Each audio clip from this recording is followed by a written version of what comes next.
Digital माध्यम पे देख रहे हैं वो फेसबुक और एक्स पर भी हमसे सवाल पूछ सकते हैं, क्योंकि ये शो वहाँ पर लाइव है। तो बस कमेंट बॉक्स में जाइए, अपना सवाल भेजिए और इसी शो पर हम आपके सवालों के जवाब देंगे। चलिए, तो ये तो बात हुई कि आप हमसे कैसे संपर्क करेंगे।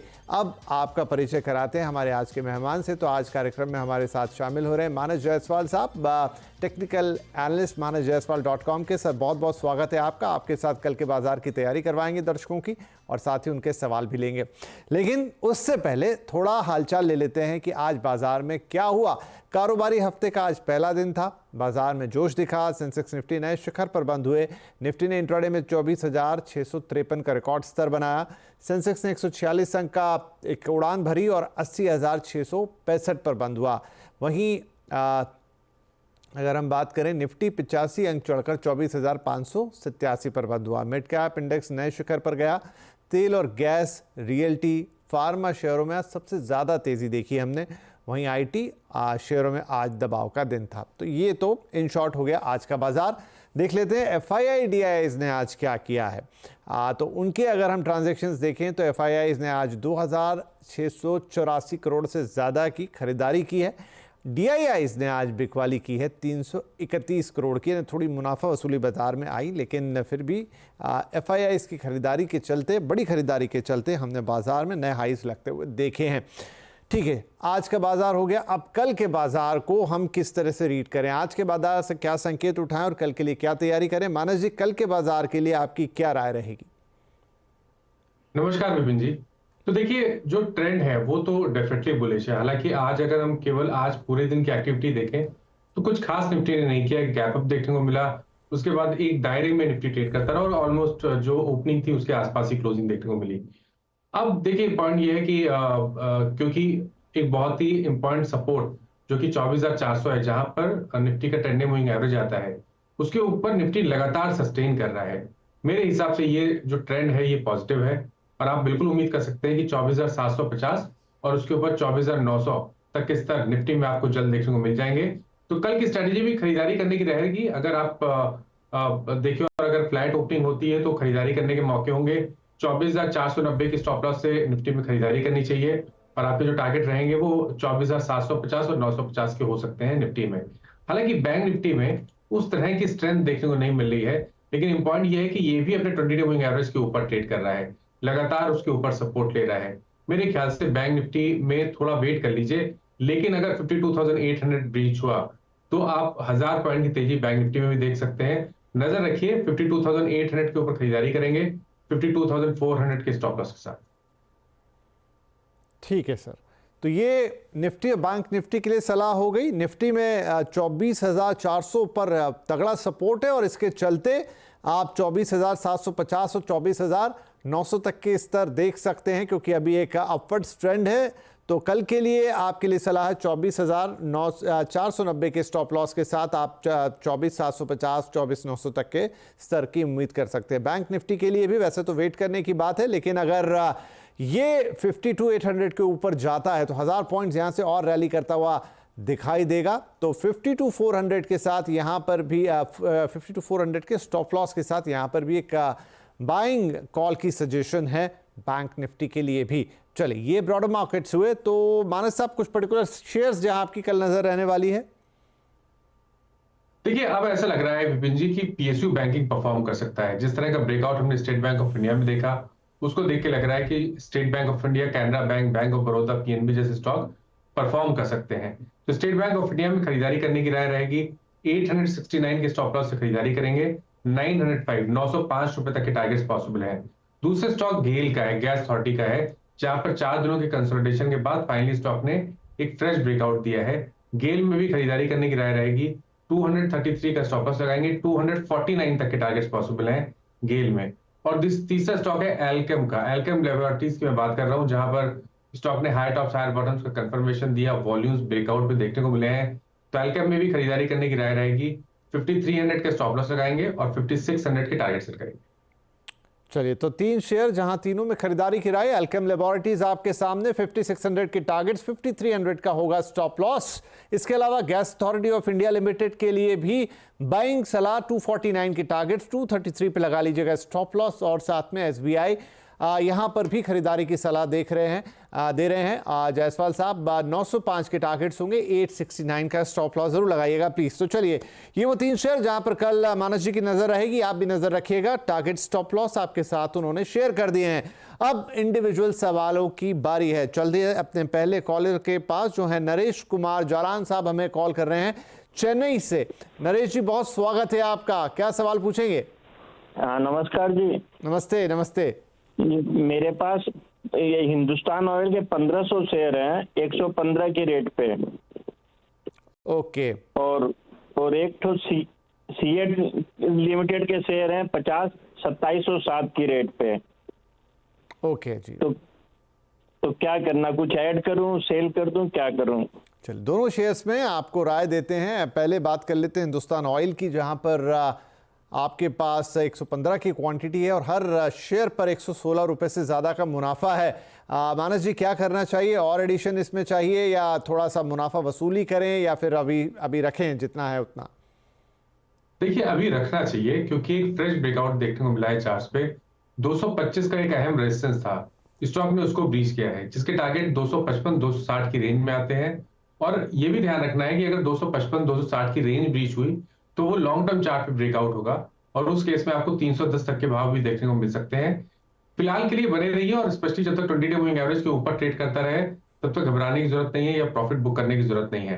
तो 209 रुपए के स्टॉप लॉस से आप हिंद ऑयल एक्सप्लोरेशन में बने रह सकते हैं।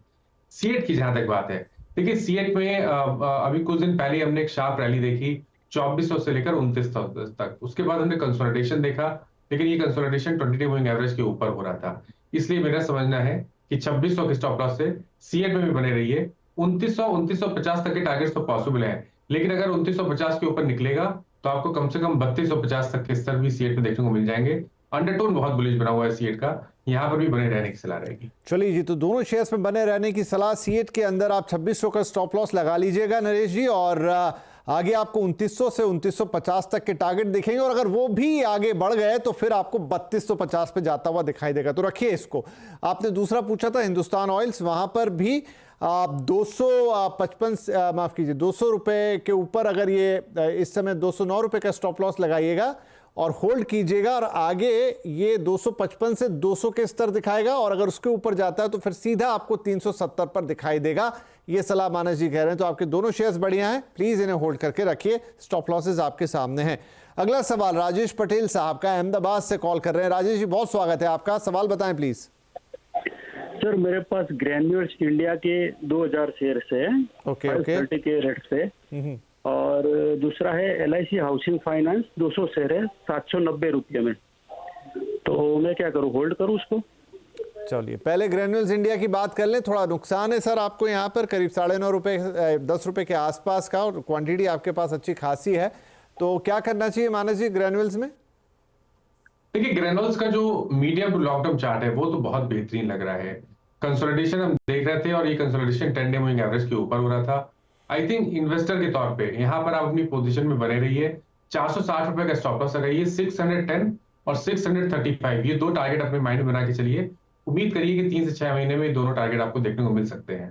LIC हाउसिंग के पैटर्न भी पॉजिटिव लगते हैं, यहाँ पर भी कंसोलिडेशन था, और ये कंसोलिडेशन भी 20 डे मूविंग एवरेज के ऊपर हो रहा था। आई थिंक निवेश की मैं बात करूं तो 720 का stop loss safe stop loss रहेगा। 720 के स्टॉप लॉस से आप बने रहिए। जो टारगेट होगा वो 950 रुपए के आसपास का होगा। इसमें शायद 6 से 8 महीने का समय लग सकता है। ठीक है जी। तो देखिए, LIC हाउसिंग फाइनेंस में बात साफ है, 6 से 8 महीने आपको इंतजार करना है। 803.30 पर है ये भी, और 720 रुपए का आपको यहाँ स्टॉप लॉस लगाना है। आगे आपको ये 950 तक के भी स्तर दिखा सकता है, तो ये होल्ड करके रखिए। 6 से 8 महीने रुकिए। ग्रैन्यूल्स इंडिया यहाँ भी आपके लिए आप फायदे में ही थे, लेकिन आगे आपका ये फायदा और बढ़ेगा। 460 रुपए का स्टॉप लॉस लगा के होल्ड कर लीजिए। आगे 610 से 630 तक के लेवल्स आपको देखने को मिल सकते हैं। और LIC का ये भी आपके सामने 950 तक के लेवल्स यहाँ देखने को मिलेंगे 720 के स्टॉप लॉस के साथ, लेकिन 6 से 8 महीने रुकिएगा जरूर, इतनी जल्दी नहीं होगा। राइट, अगले कॉलर हमारे नीरज तिवारी नई दिल्ली से कॉल कर रहे हैं। नीरज जी, बहुत स्वागत है आपका। कौन सा शेयर है जो पूछना चाहेंगे? सर, हम अंडमान निकोबार आइलैंड से बोल रहे हैं सर। अरे क्या बात है, हमको लगा आप दिल्ली से हैं। तो आप घूमने गए या रहते वहीं हैं? नहीं सर, हम यही सेटल हैं। अरे वाह, बहुत खूबसूरत जगह पे आप रहते। बताइए क्या खरीदा हुआ है? सर वेदांता खरीदे हम 2016 में खरीदे थे, 6,250 शेयर है। अच्छा, एक्चुअल खरीदे थे 10,000 शेयर खरीदे थे, तो 350 में हम उसका प्रॉफिट बुक किए थे 4,000। ओके। तो हम ये जानना चाहते हैं सर, इसका टेक्निकल फंडामेंटल हमको नहीं जानना, हमको ये जानना है, 2 चीज जानना है सर। एक तो ये जानना है कि वेदांता क्या 10 साल तक रख सकते हैं, ओके, और दूसरा चीज ये है सर कि वेदांता का डीमर्जर हो जाता है, तो क्या यह संभावना है कि वेदांता हिंदुस्तान जिंक में रिवर्स मर्जर कर ले? अच्छा, ठीक है, तो चलिए दोनों पर जानकारी चाहिए। ठीक है। रिटायरमेंट प्लानिंग अपना करना चाहते हैं वेदांता के साथ। नहीं, बढ़िया है। और अंडमान निकोबार में आप इतनी शांति के साथ रह रहे हैं तो बढ़िया। आप और अभी भी देखिए हर शेयर पर आपको 284 रुपए का तो प्रॉफिट है ही। लेकिन सवाल मानस जी इनका ये कि क्या ये इससे अपनी रिटायरमेंट प्लानिंग का हिस्सा बना सकते हैं? 10 साल तक रखेंगे तो भी ये शेयर कुछ बड़ा मुनाफा देगा? देखिए, मैं टेक्निकल्स फॉलो करता हूं, तो इस पे रिव्यू देना मेरे लिए थोड़ा सा मुश्किल होगा कि 10 साल के लिए स्टॉक को रखें ना रखें। लेकिन मैं एक चीज केवल बोलूंगा कि जो लॉन्ग टर्म चार्ट है वो बहुत ही बेहतरीन है। और अगर मेटल क्षेत्र में एक स्टॉक मेरे को रखना होगा तो मैं शायद वेदांता को ही होल्ड करूंगा आने वाले कम से कम 1 से 1.5 साल के लिए। 10 साल का व्यू नहीं दे पाऊंगा, लेकिन अगर 1 साल के लिए 1.5 साल के लिए एक मेटल स्टॉक मेरे को पिक करना होगा तो शायद वो वेदांता होगा। क्योंकि जिस तरह का ब्रेकआउट लॉन्ग टर्म चार्ट पे देखने को मिल रहा है, स्टॉक कोशिश कर रहा है 500 का स्तर ब्रीच करने के लिए, और अगर एक बार वो कामयाब हो गया तो समझ लीजिए लॉन्ग टर्म चार्ट पे वो एक बड़ा ब्रेकआउट होगा। उसके बाद आपको 750 रुपए तक के भाव देखने को मिल सकते हैं आने वाले 1 से 1.5 साल में। इसलिए बिल्कुल मैं टेक्निकली अगर बात करें तो यहाँ पर बने रहना चाहिए और 360 का स्टॉप लॉस लगाना चाहिए। ठीक है जी, स्टॉप लॉस। और क्योंकि आपने तो 10 साल की बात पूछी थी, 1.5 साल वाले पे तो जरा चलिए बने रहिए, 750 तक के टारगेट्स के लिए इंतजार कीजिए। दूसरा ये मर्जर की बात कर रहे थे, तो उस पर आपकी कोई राय? नहीं, मैं उस पर राय देना मैं नहीं दे पाऊंगा। ठीक है नीरज जी, उसको किसी और दिन किसी और प्लेटफॉर्म पे आपको एड्रेस करेंगे, बात करेंगे वेदांता के बारे में। आप CNBC आवाज को फॉलो कीजिए, मार्केट आवर्स में काफी लंबी लंबी चर्चाएं हम करते हैं पर्टिकुलर कंपनीज पे भी, वहां बात हो जाएगी। आपकी बात को मैं आगे पहुंचा दूंगा, लेकिन फिलहाल होल्ड करके रखिए। 360 रुपए का स्टॉप लॉस लगाइए। 10 साल तो नहीं, लेकिन 1.5 साल का नजरिया यहां पर जरूर है आपके लिए, जहां ये स्टॉक अभी और 750 रुपए तक जा सकता है। फिर हम बात कर लेंगे एक बार, तब आगे की बात हो जाएगी। 1.5 साल करके 10 साल की बात कर लेंगे आगे। चलिए आगे बढ़ जाते हैं, लेकिन फिलहाल के लिए अगले कॉलर है हमारे पास आशीष चौधरी साहब, जलगांव महाराष्ट्र से ये कॉल है। आशीष जी स्वागत है आपका। किस शेयर पे सवाल पूछेंगे? जी good evening Vipin sir. Good evening जी। मेरा सवाल जो था वो टाटा पावर पे था सर। मेरे पास टाटा पावर के 75 शेयर है एट द रेट 310 के भाव पे। ओके, मैं इसे 6 महीने के लिए होल्ड कर सकता हूँ। और दूसरा सवाल ये था कि मुझे KPIT अभी बाय करना है, तो ये क्या राइट टाइम रहेगा KPIT बाय करने के लिए? ठीक है, दोनों सवाल का जवाब देते हैं। टाटा में पहले बधाई आपको, अच्छा प्रॉफिट है 129 रुपए का, और 6 महीने के लिए मानस साहब ये और रख सकते हैं, इसको रखना फायदेमंद होगा? आई थिंक रखना फायदेमंद हो सकता है, क्योंकि ये जो कंसोलिडेशन हम देख रहे हैं पिछले करीब 2 मंथ से हम कंसोलिडेशन देख रहे हैं, उस कंसोलिडेशन में भी 100 डे मूविंग एवरेज के नीचे नहीं जा रहा है। जब भी ब्रेकआउट देखने को मिलेगा 460 का रेजिस्टेंस स्टॉक ब्रीच करेगा तो आपको 520 तक के भाव देखने को मिल सकते हैं। बिल्कुल बने रहिए और 100 डे मूविंग एवरेज ध्यान रखिए 415 रुपए के आसपास है, उसके ही नीचे आपको स्टॉप लॉस लगा के पोजीशन को होल्ड करना है। KPIT की जहां तक बात है, जहां पर वो एक फ्रेश खरीदारी करना चाहते हैं, मेरे ख्याल से ये सही समय है जहां पर आप KPIT में एटलीस्ट 50% तो खरीदारी कर सकते हैं। 50% के लिए थोड़ा वेट कर लीजिए, शायद 1800 रुपए का भाव देखने को मिले तो वहां पर खरीदारी करिए। 1640 का स्टॉप लॉस लगाइए और 2100 रुपए के टारगेट सेट करिए आने वाले 6 से 8 महीने के लिए। चलिए जी, आपके दोनों सवालों का जवाब हो गया। KPIT को आप 50% ये जो अभी मौजूदा भाव है उस पे खरीदिए 1840 पर। जब 1800 आ जाए बाकी बचा हुआ जितना भी आप लेना चाहते हैं उस पे खरीदिए। 1640 रुपए का स्टॉप लॉस लगाइए और 2140 का इंतजार कीजिए। अगले 5 से 6 महीने की बात है ये KPIT का जो आपका सवाल था। दूसरा टाटा पावर बिल्कुल होल्ड करके रखिए यहाँ पर, और 6 महीने का करीब समय रखिए इसमें भी। और आपने मांगा ही था कि 6 महीने क्या कर सकते हैं, बिल्कुल, और आगे ये आपको और अच्छे रिटर्न देगा। स्टॉप लॉस जरूर नोट कर लीजिए 415 रुपए का, और रखिए 6 महीने तक, फिर बात करेंगे 6 महीने बाद। चलिए जी, ये हो गया सवाल आशीष जी के लिए। अगले कॉलर है हमारे मयंक शाह साहब, बड़ौदा गुजरात से कॉल कर रहे हैं। मयंक भाई बहुत स्वागत है आपका। मॉइल आपने ले रखा है, लेकिन क्वांटिटी कितनी है, भाव क्या है? सर मैंने 70 शेयर्स लिए हैं। ओके, और 565 है सर।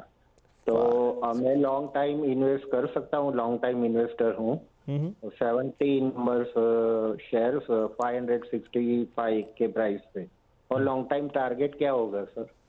ठीक है जी, फिलहाल थोड़ा सा नुकसान है 35 रुपए का, कोई बात नहीं, होता रहता है ये। लॉन्ग टर्म आप रखना चाहते हैं, ये अच्छी बात है। तो मानस साहब लॉन्ग टर्म रखें इस शेयर को पर्टिकुलर को, और कितना अगर रखना है तो कितना वक्त? देखिए थोड़ा हायर प्राइस पे इन्होंने लिया है, क्योंकि मॉइल में मेरे ख्याल से 260 से एक नॉन स्टॉप रैली देखने को मिली थी 560 रुपए तक। उसके बाद अब हम कंसोलिडेशन देख रहे हैं। तो इन्होंने जहां एंट्री की है वो एक रैली के बाद का कंसोलिडेशन के टाइम पे एंट्री ली है। बट फिर भी क्योंकि एक फ्लैग पैटर्न वीकली और मंथली चार्ट पे बन रहा है, उसको देखते हुए तो मेरी राय यही रहेगी कि 440 के स्टॉप लॉस से आप बने रहिए। स्टॉक 560 580 का जो एक रेजिस्टेंस है उसको ब्रीच करने में कामयाब हो गया तो आपको 710 तक के स्तर मॉइल में देखने को मिल जाएंगे। ठीक है जी, तो रखिए मयंक साहब, कोई दिक्कत नहीं, लॉस वगैरह होता रहता है कई बार शेयर बाजार में। 440 रुपए का स्टॉप लॉस लगाइए, आगे थोड़ा इसको पकड़िए। आपने कहा कि आप लंबे वक्त के निवेशक हैं तो बहुत ही अच्छी बात है। 560 रुपए पे नजर रखिएगा, वो अगर ये ब्रीच कर गया तो आपको सीधा 710 पे दिखाई देगा, तो होल्ड कीजिए 440 के स्टॉप लॉस के साथ। चलिए आगे बढ़ते हैं, हम चलते हैं अब दाहेज भरूच, ये भी गुजरात से कॉल है। चिराग कुराट साहब हमारे साथ है। चिराग भाई स्वागत है, क्या पूछेंगे? सर जी मेरे पास एस्ट्रल पॉली के 38 शेयर है। ओके। हाँ, और उनको 1180 रुपए की खरीदी है, उनको लंबे समय तक रखना है तो रख सकते हैं। और दूसरा है इन्फोसिस के 250 शेयर है, 1470 रुपए की खरीदी है।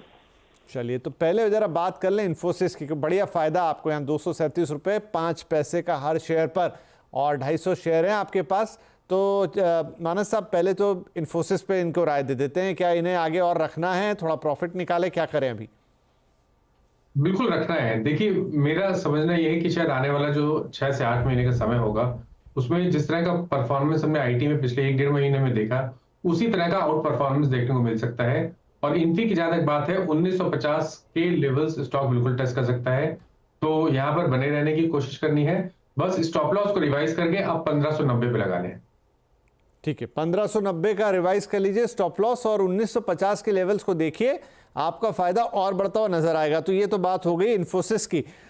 दूसरा इन्होंने कहा एस्ट्रल पॉली, इनके पास 35 शेयर हैं 1180 रुपए के भाव पे। मानस जी मैं नाम नहीं सुन पाया स्टॉक का, please. Astral poly astral poly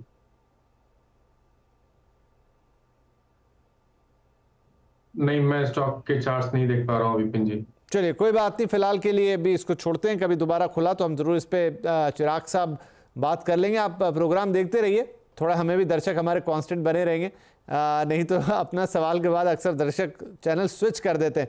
अगर चार्ट्स खुले तो आपको जवाब देते हैं। तब तक अगले सवाल पे चलते हैं। किशोर असरानी साहब हैं गुड़गांव से, गुरुग्राम से इनफैक्ट। तो किशोर जी स्वागत है आपका, क्या सवाल पूछेंगे? हेलो, मुझे सुन पा रहे हैं? वीक में लिए थे। हाँ जी हाँ, बताइए। जून फर्स्ट वीक में लिए थे, ये सोच के कि एक स्विंग ट्रेड करेंगे। कौन सा शेयर सर? सॉरी आपकी आवाज शुरू में आई नहीं। अडानी एंटरप्राइजेज। ओके ओके, हाँ अब बताएं मुझे, क्या सोच के आपने लिया था? ये एक स्विंग ट्रेड के बारे में सोच के लिया था। ओके, बट अभी तब से गिरे ही जा रहे हैं, तो सोच रहे हैं कि क्या किया जाए। रिवर्स स्विंग हो गया आपका ये अडानी एंटरप्राइजेस में। कोई बात नहीं, हो जाता है। अभी क्या करना है वो हमें मानस जी बताएंगे। तो मानस जी फिलहाल इनको 170 रुपए के आसपास का घाटा है हर शेयर पर, क्या करना चाहिए अडानी में? देखिए अभी तक तो थोड़ा सा ट्रेंड नेगेटिव है, क्योंकि लोअर टॉप लोअर बॉटम पिछले करीब 15-20 सेशन से स्टॉक बना रहा है। पिछले करीब 3-4 दिन देखें तो यहाँ पर स्टॉक कोशिश कर रहा है बॉटम बनाने की 3050 के आसपास। पहला काम करना है 3050 का आपको स्टॉप लॉस लगाना है, उसके बाद आप पोजीशन में बने रहिए। 20 डे मूविंग एवरेज 3150 है, अगर 3150 को ब्रीच कर गया तब तो आपको 3300 तक के स्तर देखने को मिल जाएंगे। आई थिंक एक बार चांस लेना चाहिए, स्टॉक करेक्ट हो चुका है तो 3050 के स्टॉप लॉस से पोजीशन में बने रहिए। चलिए 3050 का स्टॉप लॉस लगा लीजिए किशोर जी, और कोई चिंता की बात नहीं है, होता है शेयर मार्केट में ऐसा। और फिर आपको 3150 के लेवल्स पे ध्यान रखना है, वो ब्रीच हुआ तो फिर आपको बढ़िया मुनाफा भी यहाँ से आता हुआ दिखाई देगा, आपका लेवल भी क्रॉस कर जाएगा और आप प्रॉफिट में आ जाएंगे। चलिए तो किशोर जी के इसी जवाब के साथ, इसी सलाह के साथ हमारे लिए वक्त एक छोटे से ब्रेक का, लेकिन ब्रेक के बाद आप जानते हैं हम लेते हैं सोशल मीडिया से सवाल। नहीं भेजे हैं तो तुरंत भेज दीजिए।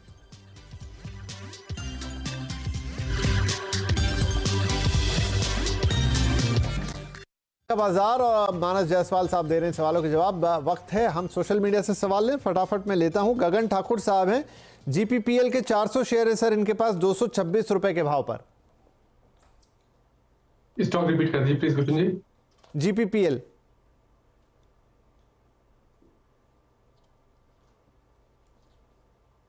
और अगर वो ना मिल रहा हो तो ओएनजीसी भी है इनके पास 300 शेयर 309 रुपए के भाव पर। तो देखिए ओएनजीसी में बने रहने की सलाह रहेगी। फ्रेश ब्रेकआउट है चार्ट्स पे, आपको स्टॉप लॉस 307 रुपए का लगाना है और टारगेट 340 रुपए के सेट करने हैं। चलिए राहुल शर्मा पूछ रहे हैं सर 5 स्टार बिजनेस बाय किए हैं 770 के भाव पर, व्यू चाहिए मीडियम टर्म के लिए। तो देखिए मीडियम टर्म का आउटलुक पॉजिटिव लगता है स्टॉक में। 740 का आपको स्टॉप लॉस लगा के पोजीशन को होल्ड करना है। 860 के ऊपर निकला तो 960 रुपए तक के टारगेट देखने को मिल जाएंगे। 740 का स्टॉप लॉस और आगे आपको अच्छा फायदा हो सकता है, जरूर लगा लीजिएगा। रश्मि भाटिया पूछ रही है सर इनके पास आरवीएनएल है 41 शेयर 637 के भाव पर। तो बिल्कुल बने रहिए, यहाँ पर भी ट्रेंड पॉजिटिव लगता है, कंसोलिडेशन है लेकिन अंडरटोन बुलिश है। 550 के स्टॉप लॉस से बने रहिए, 720 730 तक के टारगेट देखने को मिल सकते हैं। ठीक है। कन्हैया सिंह पूछ रहे हैं जुबिलेंट फार्मा है इनके पास, होल्ड करें या एग्जिट करें। 600 शेयर हैं और सॉरी 150 शेयर हैं 600 रुपए के भाव पर, लॉन्ग टर्म इन्वेस्टर हैं ये। तो देखिए लॉन्ग टर्म के हिसाब से यहाँ पर भी बने रहने की कोशिश करनी है। हाई टॉप हायर बॉटम्स का ट्रेंड बना हुआ है। 20 वीक मूविंग एवरेज के नीचे स्टॉप लॉस लगाना है तो 674 के नीचे स्टॉप लॉस लगाइए। 825 रुपए तक के टारगेट पॉसिबल है। ठीक है, 825 तक के टारगेट के लिए आप देख सकते हैं इसे। आगे संगीता झा का सवाल है कजारिया टाइल्स पर, इनके पास नंबर ऑफ शेयर कितने नहीं बताया इन्होंने, लेकिन 1465 के रेट पे खरीदे। तो आई थिंक यहाँ पर भी बने रहना चाहिए। स्टॉक करेक्ट जरूर हुआ है लेकिन 1300 पे एक स्ट्रॉन्ग सपोर्ट दिखता है, तो यहाँ पर बने रहने की कोशिश करनी है। जब भी रिकवरी देखने को मिलेगी तो मेरे ख्याल से वापस आपको 1500 रुपए तक के भाव देखने को तो जरूर मिल जाएंगे। ठीक है जी, और सवाल हैं लेकिन अब वक्त हो रहा है समाप्त। तो मानस साहब जाने से पहले कोई डिस्क्लोजर्स?